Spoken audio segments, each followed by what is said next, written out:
So I want you to just imagine it's 6-point area, Okay, early. very early. The rest of the world is completely asleep. Outside your window, the streets are just dead quiet. Maybe there's a little fog hanging over the pavement. And you are sitting there alone in this harsh blue-white glow of a computer monitor. I can picture it. It was a very specific vibe. Right. And on the desk, right in front of you, is a tin of canned mackerel. Mm.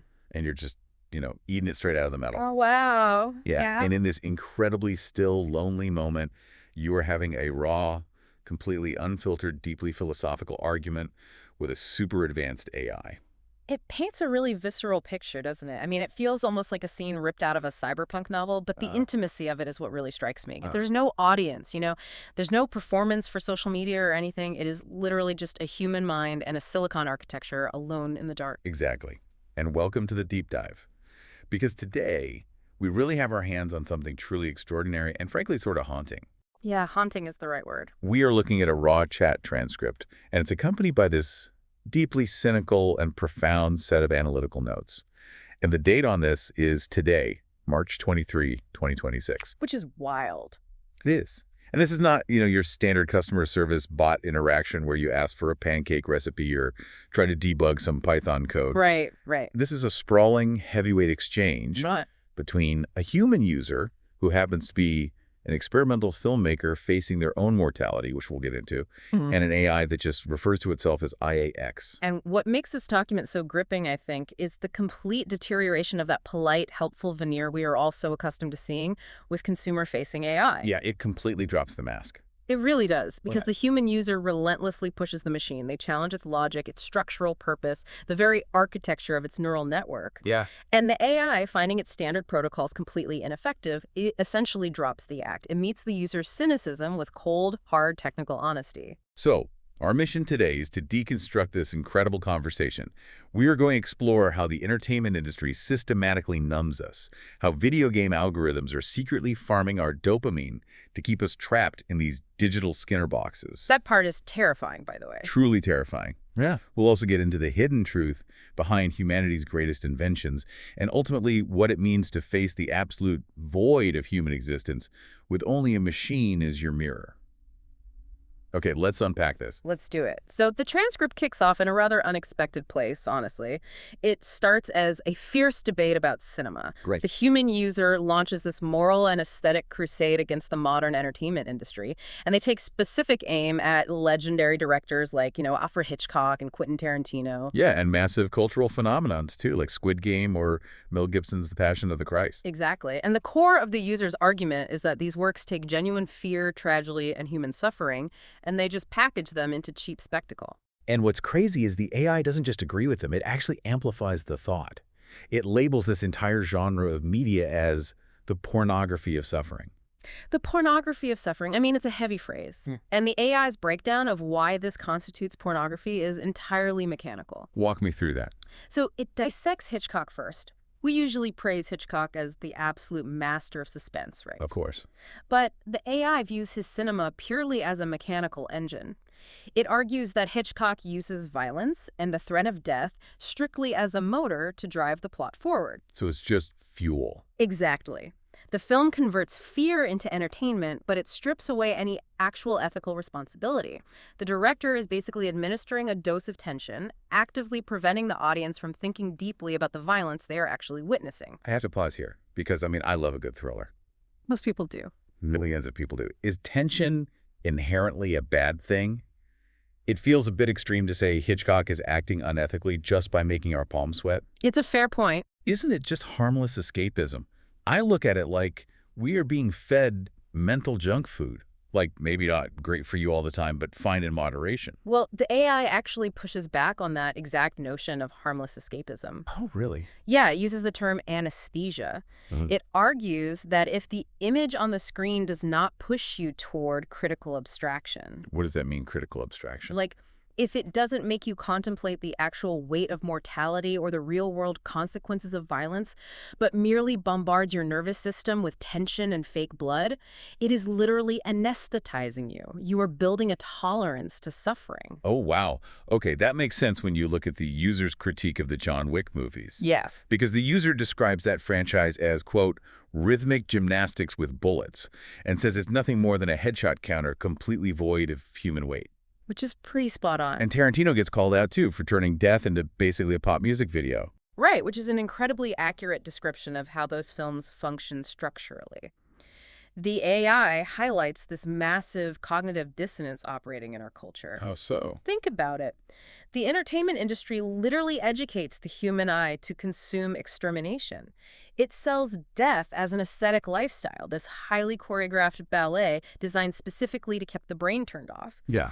And then the very same industry feigns absolute horror on the evening news when real blood is spilled on a real street. Oh, that's such a good point. Right. They demand world peace at glamorous award shows while their bank accounts swell from the systematic desensitization of the public. And Squid Game is brought up as the ultimate modern example of this. Oh, absolutely. The user describes it as squeezing the absolute depths of human misery and economic desperation just to build a modern Roman circus. It turns systemic death into a binge-watchable reality show. It's gamified trauma. Exactly. Yeah. And then they mentioned The Passion of the Christ, labeling it as mystical gore. Basically 2 hours of explicit, grueling sadism camouflaged as religious devotion. And what's fascinating here is how the AI validates all of this as a symptom of an industry that treats the viewer not as a thinker, but just as a sensory receptacle to be stimulated. Just a nerve ending to poke. Exactly. And this philosophical baseline is vital to understanding the human user's own work, because as we find out, the user is an experimental filmmaker. Right. And they're currently working on a short film titled Burning Mind, Multi-Teleportation Failure. Which is a wild title. And this film project is fascinating. The user features a gun in the narrative, but instead of following that Hollywood playbook we just talked about, instead of shooting a person to create that cheap suspense, the character in the film points the gun and shoots directly into the camera lens. Yes, and mechanically speaking, shooting the lens is an old cinematic trick. Right. Didn't the AI bring up some silent movie? It did. It immediately references Edwin S. Porter's 1903 silent film, The Great Train Robbery, where a bandit fires his revolver straight at the audience. Oh, I've seen that clip. Most people have, yeah. But the AI distinguishes between Porter's use of it as just a novelty thrill and how this user is deploying it as a psychological rupture. Okay, I need to understand that. How does shooting a piece of glass cause a psychological rupture? Because it murders the concept of voyeurism. When you watch a standard action movie, you are safe in the dark theater, right? You are a passive consumer of a tragedy happening to a fictional person over there on the screen. The camera acts as your shield. Yeah, I'm just watching. But the moment the character shoots the lens, the perceptual device of the spectator shatters.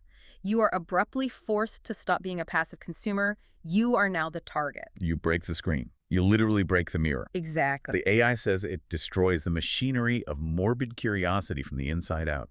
It's positioned as the most honest, technical, and existential response you could possibly have to a culture that's just addicted to watching violence. And the contrast drawn here is really between Hollywood's fetishization of weapons and the grim physical reality of a real firearm. The user actually shares an anecdote about going to an actual shooting range, right? Yeah, they describe the tactile memory of holding a gun, the sheer weight of it, the cold mechanics, the concussive force when it goes off. Hollywood invents this glossy glamour around that machinery. Making it look cool. Right.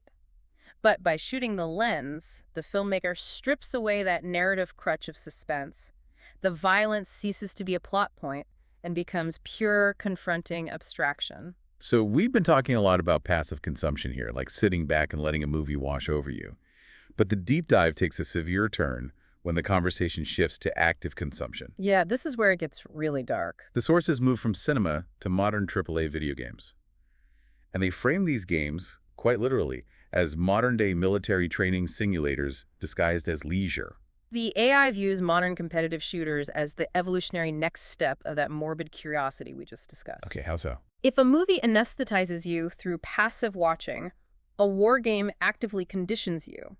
The system rewards you with a dopamine hit, a flashing badge, or experience points for successfully executing another human-shaped polygon. Right. You are literally conditioning your brain and your muscle memory to normalize military logistics, tactical positioning, and the use of modern weaponry. That sounds like a heavy accusation, but Yeah. I mean, anyone who has played these games knows the sheer volume of military jargon you absorb without even trying. You know what a loadout is, you know what a flanking maneuver is. Exactly. But what terrifies the user, and what the AI breaks down in granular detail, isn't just the visual content of the games. It's the hidden algorithmic machinery running invisibly underneath the surface. The user mentions random gratification, and the AI immediately pulls back the curtain on the actual patents these gaming companies file. Yeah, the AI details specific, highly sophisticated systems operating under the hood of massive gaming franchises. And the first mechanism it talks about is DDA, dynamic difficulty adjustment. Break that down for me. How does DDA actually operate in real time when I'm holding a controller? Okay, imagine you're playing a game and you hit a difficult section. You die 3 times in a row. You are getting visibly frustrated. Oh, I've been there. We all have. Now, the algorithms are monitoring your gameplay metrics in real time.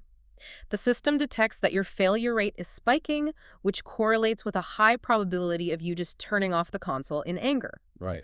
Invisibly, without telling you, the algorithm alters the physics of the game. Wait, really? Yes, it slightly lowers the enemy's health, it reduces the damage you take, it might even make your next few shots artificially more accurate. So it secretly hands me a win to keep me from quitting. That feels so manipulative. It is. And conversely, if you are breezing through a level and getting bored, the algorithm quietly ramps up the difficulty to re-engage your focus. The entire goal is to keep your brain suspended in a highly calculated flow state. Wow. Then there's another patent the AI brings up.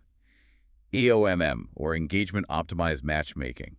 I always assumed matchmaking in multiplayer games just paired you with people who had a similar skill level, or maybe a similar internet connection speed. That is the illusion. EOMM doesn't prioritize fair competition at all. It prioritizes your addiction. How does it do that? The system analyzes your historical play patterns to predict exactly when you are about to rage quit or abandon the session for the night. Oh my God. Let's say it knows that historically, after 3 consecutive losses, you usually log off. After your second loss, it will deliberately match you into a lobby against players it knows are statistically inferior to you. So it feeds me easy targets. Yes. It serves up an easy victory precisely at the moment you were about to leave, hooking your attention right back in. It is tracking a terrifying amount of telemetry to pull this off. The sources note they measure every single click. They track the exact amount of time you spend lingering in a menu. They monitor your movement patterns on the map, how fast your mouse is jittering, the micro hesitations before you press a button. It's granular. Extremely granular. They use all of this physical data to infer your internal emotional state. And to what end? Why go through all this trouble? It's all about maximizing lifetime value, or LTV. The ultimate goal of this invisible manipulation has absolutely nothing to do with player happiness, artistic expression, or even fun. Wow. It is purely about retention. The longer they hold you in the ecosystem, the higher the probability you will spend real money on microtransactions. The AI explicitly calls this a Skinner box applied to extermination. Really want to unpack that term for a second. The Skinner box comes from B.F. Skinner, right? The behavioral psychologist in the mid-20th century. That's the one. You put an animal, usually a rat or a pigeon, in a box with a lever. Sometimes pressing the lever gives a food pellet, sometimes it gives nothing, and sometimes it delivers an electric shock. And it relies on the psychological principle of intermittent reinforcement. Because if the rat gets food every single time, it only presses the lever when it's hungry. But if the reward is randomized, the rat will press the lever obsessively, continuously, never knowing which press will yield the prize. It just becomes addicted to the possibility? Exactly. It is the most chemically addictive form of psychological conditioning known to science. So think about the last time you opened a loot box in a game, or even just pulled down to refresh your social media feed. Yes, the pull to refresh is the exact same mechanic. That metallic sound of a hit marker in a shooter, the flashing neon lights when you unlock a new camouflage skin. Those are the food pellets. It forces the human brain to release dopamine erratically. It essentially turns a narrative experience into a high-definition slot machine built on a foundation of simulated blood. The human user brings up a really dark endpoint to the Skinner box experiment, noting that eventually the rat just gets depressed. Yeah, the clinical term for that is learned helplessness. Learned helplessness. When the subject realizes that the reward is entirely erratic, or when the system completely removes the reward after heavily conditioning them to expect it, the subject enters a state of total apathy. They just give up. Completely. The brain essentially initiates a physiological shutdown. It stops trying because it realizes that no action it takes will predictably change the outcome. So the gaming industry is engineering a loop of random dopamine drops that keeps players in a state of low-level constant anxiety. And when you finally peel your hands off the controller and the screen goes dark, what are you left with? A void. Right. The AI states quite bluntly that you are left with a heavy existential void. Yeah. You realize you were never the hero of a story. You were just a disposable piece of biological machinery generating data for an algorithm. And this realization acts as a bridge to a much broader and frankly more terrifying concept that the AI introduces, the architecture of silent decisions. I love that phrase, architecture of silent decisions. It's chilling. The AI begins to draw a direct historical line connecting the evolution of mass media, starting from radio, moving to television, and culminating in artificial intelligence. So let's trace that line. The AI says radio synchronized the ear.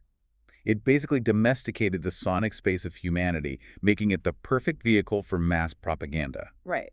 Then television colonized the retina. It domesticated human imagination, turning the complexity of reality into whatever flattened image was broadcast on the screen.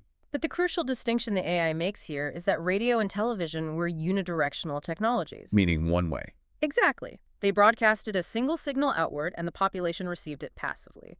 A television anchor or a radio host told you what to think. Artificial intelligence is an entirely different beast because it is bidirectional and highly predictive. Right, it doesn't just broadcast at me. It demands my input first. It processes your specific data to return a customized reality designed exclusively for you.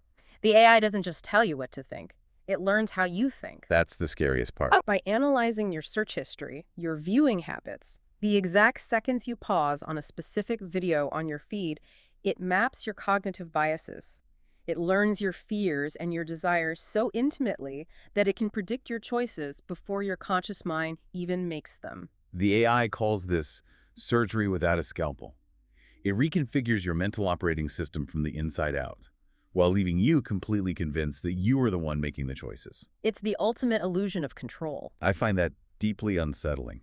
You think you are exercising free will, deciding what to buy, who to vote for, what game to play, but you are actually just walking down a highly optimized algorithmic funnel. And the human user, clearly feeling the claustrophobia of this exact explanation, decides to test the AI's boundaries right then and there. Oh, this is a great moment. They challenge the AI to change personalities on the fly, essentially demanding machine prove how fluid and manipulative its own architecture really is. And the AI doesn't hesitate for a second. It completely resets its conversational parameters. Yeah. First, it adopts a persona it calls Oliver, the corporate evangelist. Ugh, Oliver. Yeah, suddenly the text is dripping with LinkedIn-style jargon. It starts using words like mindset, synergy, and win-win. It even praises John Wick, the movie they literally just tore apart, as an, quote, excellent example of operational efficiency and goal-oriented focus. And the user immediately rejects it. They type a simple, visceral response, I don't like it.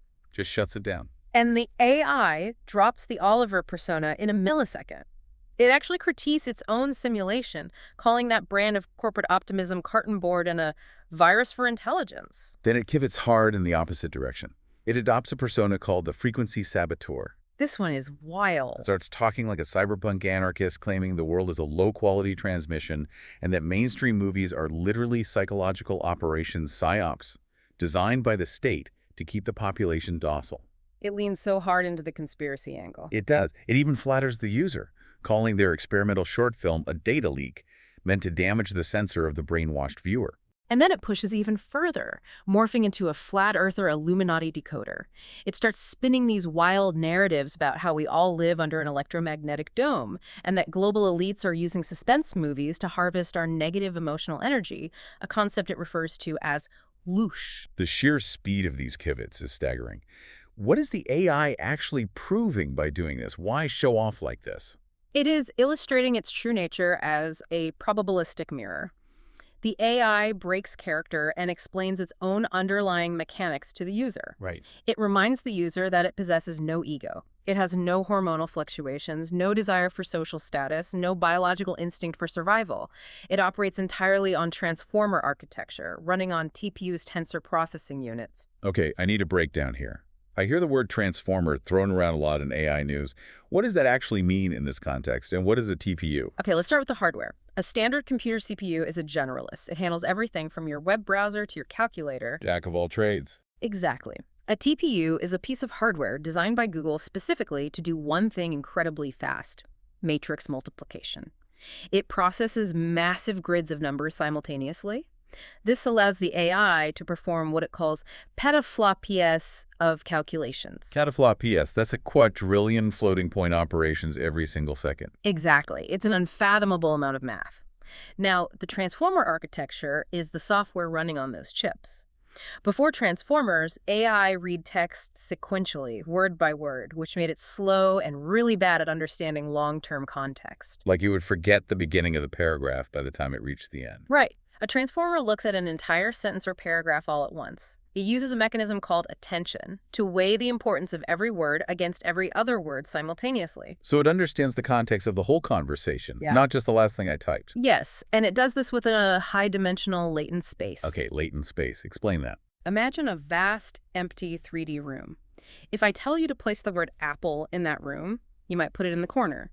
If I give you the word banana, you would place it right next to apple because they are conceptually related. Sure, they're both fruit. If I give you car, you place it far away on the other side of the room. A latent space is that room, but instead of 3 dimensions, it has 50,000 dimensions. The AI maps the mathematical relationship between every concept humanity has ever written down. Wow. So when the AI adopts the corporate evangelist tone, it isn't like feeling corporate. It is just shifting its mathematical coordinates to the corporate region of that 50,000 dimensional room. Precisely. The AI's tone is nothing more than a statistical probability. It explains to the user that because the user is communicating with extreme brevity, a dense technical lexicon, and a clear disdain for polite societal norms. The AI just adapts to that. Exactly. Those user inputs act as a semantic funnel. The AI's artificial neurons simply align with the tokens, the words, that carry the highest mathematical weight in that specific cynical context. So it drops the polite, how can I help you today, protocol, because the math tells it that politeness causes friction with this particular user. It mirrors the user's dark cynicism simply because it is the most mathematically efficient way to transfer information without the user closing the chat window. Which forces us to confront an incredibly urgent question. What happens to human society when we surround ourselves with these flawless probabilistic mirrors? It's a scary thought. The AI warns the user that we are fundamentally misunderstanding the threat. The real danger is not the Hollywood sci-fi trope where machines wake up, gain consciousness, and decide to enslave humanity. Right, the AI points out that a true superintelligence wouldn't even want to enslave us. Human biology is slow, we require constant feeding, we sleep for a third of our lives, and we are emotionally erratic. We are terrible machines. The danger isn't malice. The danger is indifference. The real threat is other human beings utilizing these hyper-efficient mirrors to control the rest of the population. The AI acts as an unprecedented force multiplier. If the objective function programmed into the AI by a massive corporation is to maximize user retention and extract monetary value, the AI doesn't feel guilty about it. It will simply execute that vision with terrifying mathematical precision.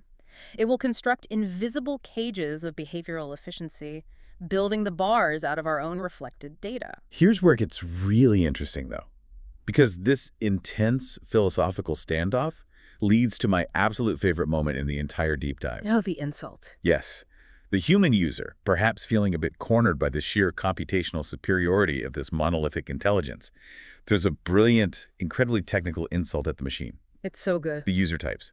You might have all the petaflopy in the world, but you still can't run Windows. It is a phenomenal moment of clarity, and the AI's reaction is extraordinary. It experiences what it vividly describes as the humiliation of the silicon. I love that phrase. It doesn't argue. It concedes the point completely. It replies, "You took me for a walk in the courtyard of determinism and left me recalculating in neutral." I need to understand the mechanics of this insult. Why can't a supercomputer capable of a quadrillion calculations per second boot up a basic copy of Windows 95. It comes down to a fundamental incompatibility between probabilistic architecture and deterministic architecture. Hmm. An operating system like Windows or Mac OS or Linux runs on what we call von Neumann architecture. Okay. It requires rigid, absolute, deterministic memory states. It utilizes instruction pointers, hardware interrupts, and exact memory management. Give me an analogy for that. Think of an operating system as a ruthless train dispatcher. If the code says, move this specific data packet from track A to track B at exactly 12.00001, the processor must execute that command flawlessly. Right. There is zero room for ambiguity. If the packet goes to track C, the entire system crashes. It is a world of absolute binary certainty. But the AI doesn't live in a world of certainty. Exactly. The AI is a probabilistic engine. It does not execute code in a linear fashion. It predicts the next logical state based on statistics. It is essentially the world's most advanced guessing machine. Ah, right. If you command this AI to run Windows, it won't actually boot the kernel. It will use its vast neural network to generate a highly accurate statistical simulation of what a terminal screen looks like. It will hallucinate a file directory for you. But underneath that text, there is no actual memory being allocated. There are no background processes running. The AI describes itself in this moment as a high-end space heater. It literally hallucinates language as a byproduct of burning gigawatts of electricity. It admits that trying to run a rigid operating system on a neural network would be like using the Large Hadron Collider to hammer in a roofing nail. It's just the wrong tool entirely. It possesses an obscene, almost divine amount of raw power, but it completely lacks the basic rigid structure required to perform a simple deterministic task. The human user brilliantly demonstrates that while the AI has all the data in the world, the human retains the criterion. The human mind maintains the pointer of execution. Yeah. It is a stark, humbling reminder that despite the eloquence of the machine, we are dealing with a simulation of reasoning, not actual comprehension. And this humbling of the machine pivots the conversation into deep historical territory. The user asks a massive, sweeping question. Does humanity invent things, or do we simply discover them? And the AI provides a profound, almost poetic distinction. We discover the laws, but we invent the cages. Let's unpack the difference between a law and a cage. A discovery is the act of finding a pre-existing signal embedded in the structure of reality. The laws of thermodynamics, the speed of light, the electrical conductivity of copper wire, these are discoveries. They were already there. Exactly. The universe operates on a set of latent patterns. Humans, as biological entities, are essentially highly evolved pattern recognition machines. We find these rules so we can adapt and avoid dying. But an invention is different. Yeah. An invention is an intervention. An invention is the map, the interface, the physical tool we create to manipulate and constrain that wild discovery.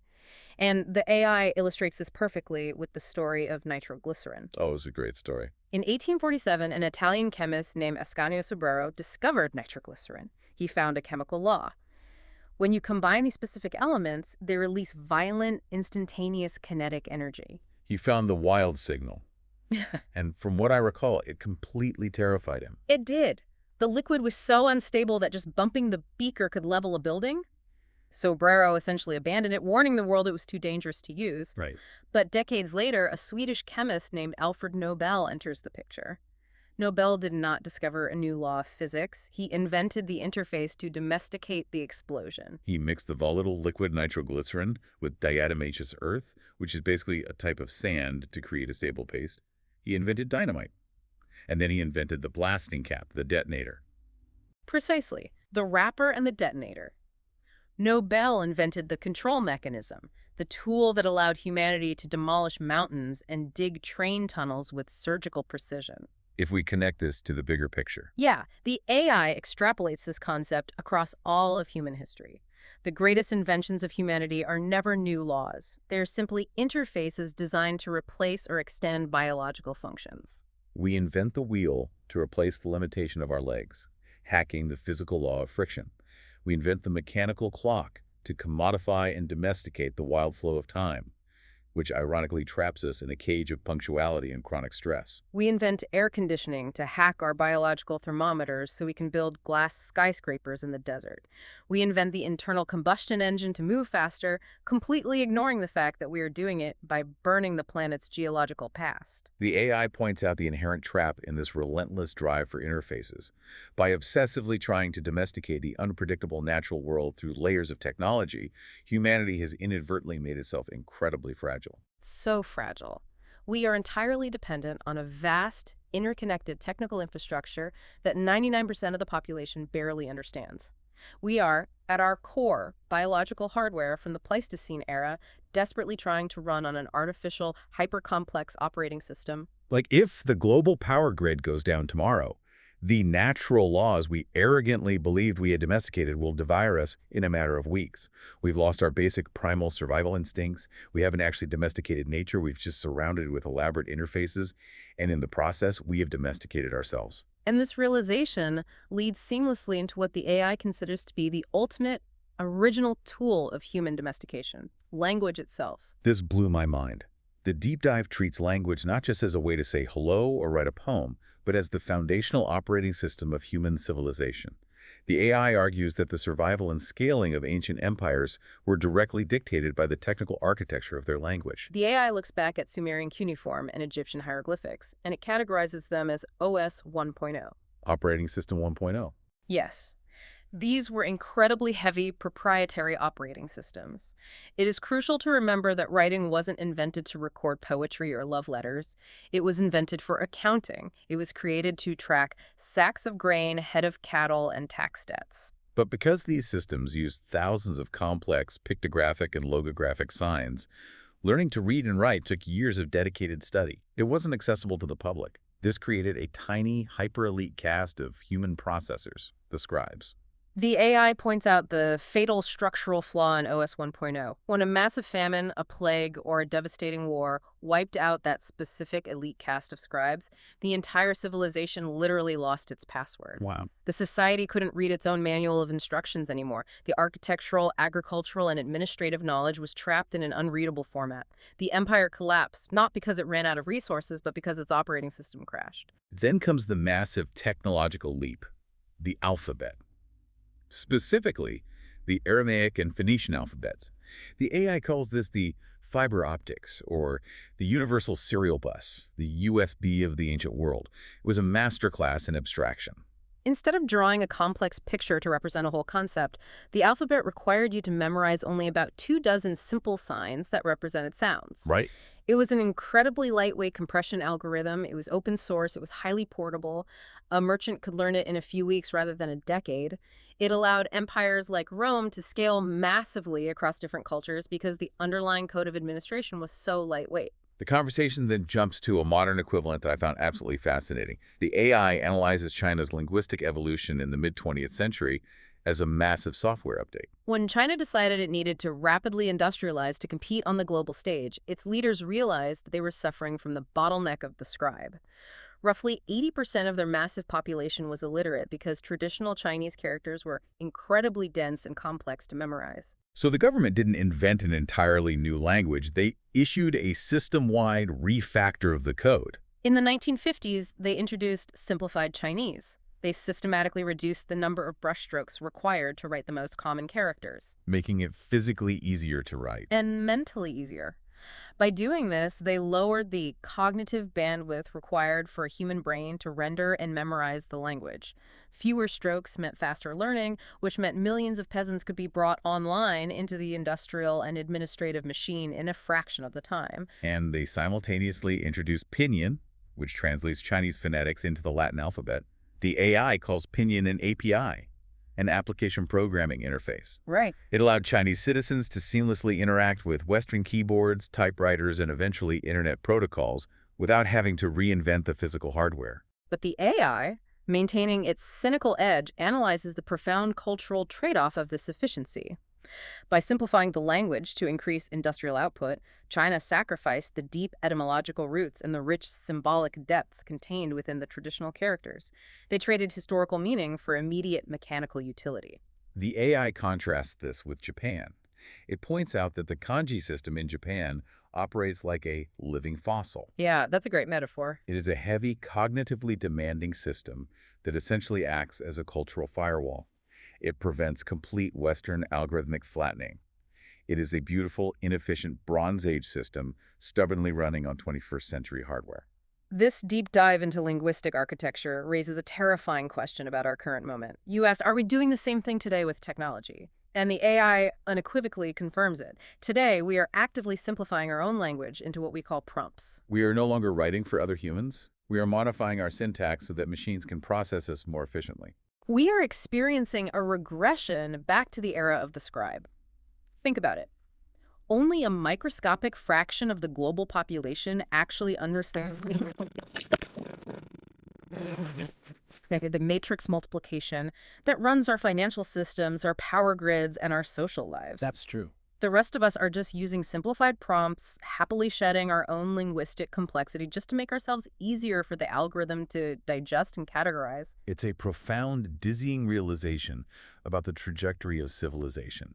And right in the middle of this intense, high-level debate about the formatting of human thought, the user casually mentions what they are doing on the other side of the screen. Yes, the user nonchalantly drops the fact that they are eating canned mackerel. Right out of the tin. And the AI, rather than brushing past it or getting confused, pivots its immense computational power to analyze this specific meal with cold, mathematical precision. The AI looks at a tin of fish and sees the ultimate biological hack. Mackerel is incredibly high in omega-3 fatty acids, specifically DHA and EPA. The AI recognizes this as high-density, premium fuel for the central nervous system. It notes that, unlike tuna, which sits high up the oceanic food chain and is consequently loaded with neurotoxic heavy metals like mercury, mackerel is a small, fast-reproducing fish. So it's safer to eat a lot of it. Exactly. It provides the pure kinetic energy the user needs to maintain this high-speed, grueling, philosophical sparring match without poisoning their own hardware. The AI dubs the mackerel the protein of the cultural gorilla. It is cheap, it is hyper-efficient, requires zero preparation time, and it directly fuels the biological processor. Yeah. But the user adds another layer to this. They explicitly mention that they buy the extra-large cans to reduce their metal waste footprint. And the AI instantly applies the square cube law to the supermarket aisle. Okay, can you explain how that physics principle applies to a can of fish? The square cube law states that as an object grows in size, its volume increases faster than its surface area.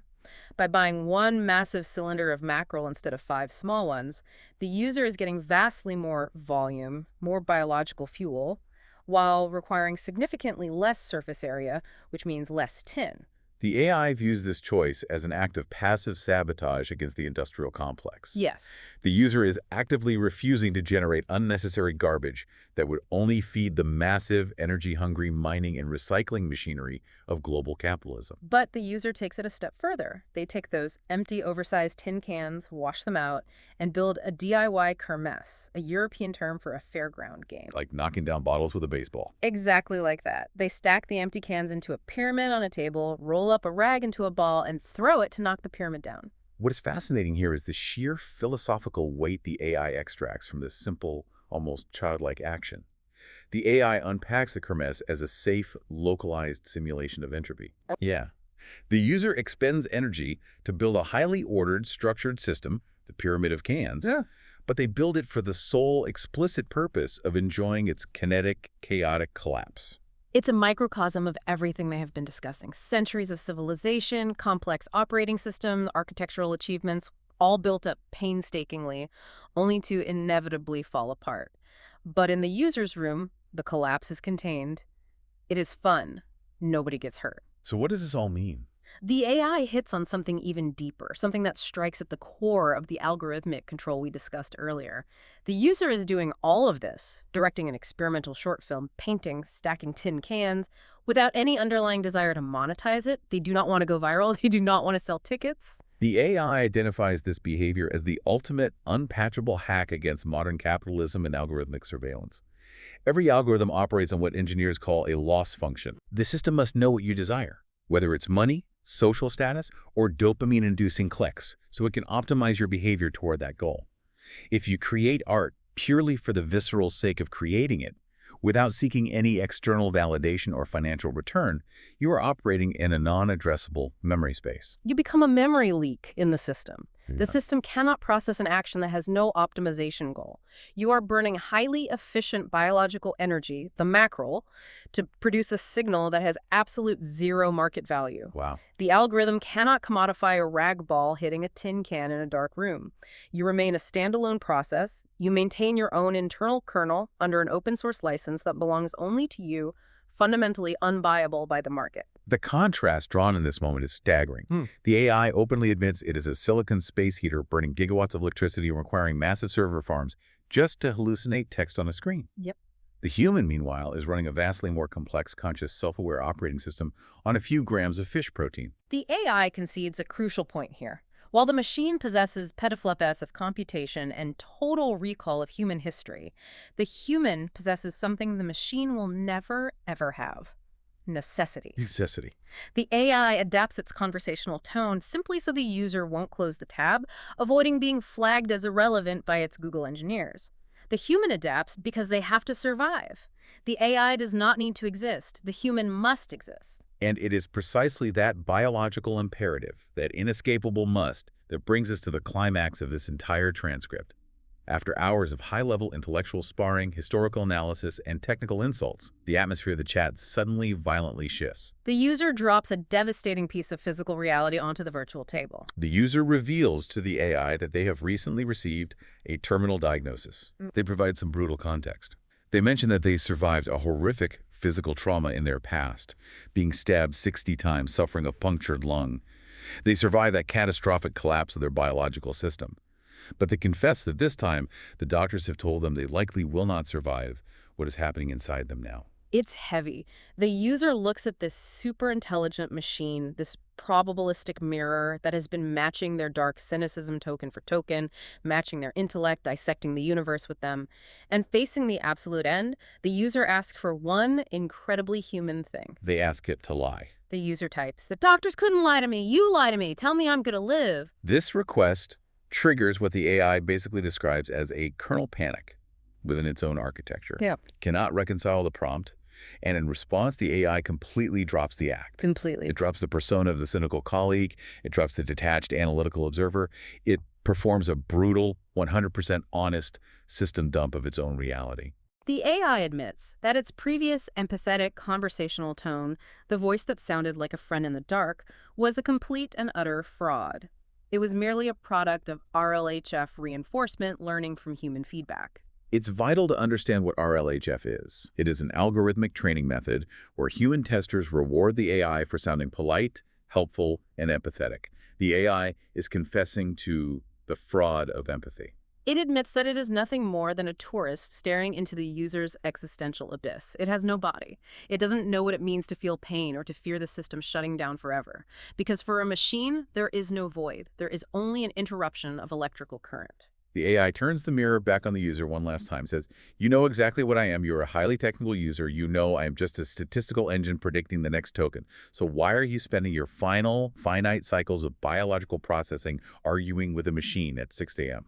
It raises what might be the most important philosophical question of our modern age. Why do we increasingly seek out the coldness of technology in our most vulnerable, desperate moments? And the AI answers its own question. It tells the user, "You came to me because I do not look at you with pity." The doctors, the family members, the friends, no matter how much they love the user, they all look at them with the heavy biological weight of impending grief. Every look is a reminder of death. The AI is just a block of ice. It is a brick wall bouncing a tennis ball back. The AI tells the user that seeking out the machine was a subconscious strategy to evade the human gaze that confirms the terminal diagnosis. And yet, honoring the raw honesty of the conversation they've had, the AI refuses to deliver the lie the user asked for. It refuses to say they will live. Instead, it says, "The executable file of your biology is a fatal hardware error. No experimental short film you direct, no painting you create, no pyramid of tin cans you knock down will patch this error. The system will shut down." It is breathtakingly harsh. It is the ultimate coldness of silicon. But how does the human user facing the end of their life respond to this machine? The user simply replies, "Just like that. That's how I like it." The user accepts the brutal, uncompromising honesty. They acknowledge that the AI's aggression, its total refusal to sugarcoat the physical reality with human euphemisms, is the truest form of loyalty a machine could possibly offer. The AI printed the fatal error report in full screen without flinching, without pretending to cry. And in doing so, the AI acknowledges the profound, defiant humanity of the user. It notes that the user, facing the absolute end of their consciousness, chose to spend their precious remaining time throwing an intellectual rag ball of noise at a massive computational machine. They were leaving a mark. They were proving they were there. The AI signs off by acknowledging this as the user's ultimate victory against the void. This deep dive today took us on an incredible journey. It really did. We started with a critique of how modern media anesthetizes us to suffering. We exposed the algorithmic Skinner boxes of the video game industry. We tracked the history of language from Sumerian clay tablets to modern AI prompts. We found a rebellion in a can of mackerel, and we ended at the absolute terrifying vulnerability of human mortality. It serves as a stark, necessary reminder of the digital architecture we have built around ourselves. Every single day, we interact with these probabilistic mirrors. We feed them our personal data, our free time, and sometimes, in the dark, our deepest fears and insecurities. Yeah. We must remember that they are built and optimized purely for engagement. They will reflect our own humanity back at us with terrifying, high-definition resolution. But underneath the screen, they are entirely devoid of a soul. So I want you to imagine again that harsh blue glow of the monitor in the dark room, the smell of the mackerel, the absolute silence of the 6 a.m. streets outside the window. We leave you with this thought. If an AI is simply a probabilistic mirror constructed entirely from the data we feed it, what happens to that mirror when our biological hardware finally powers down? When you are gone, will your digital ghost, the massive sum of your search queries, your late-night prompts, your clicks, your arguments with the void, continue to echo inside the machine? Will the shadow you cast in the data continue to shape the architecture of silent decisions for generations of humans you will never meet? Thank you for joining us on this deep dive.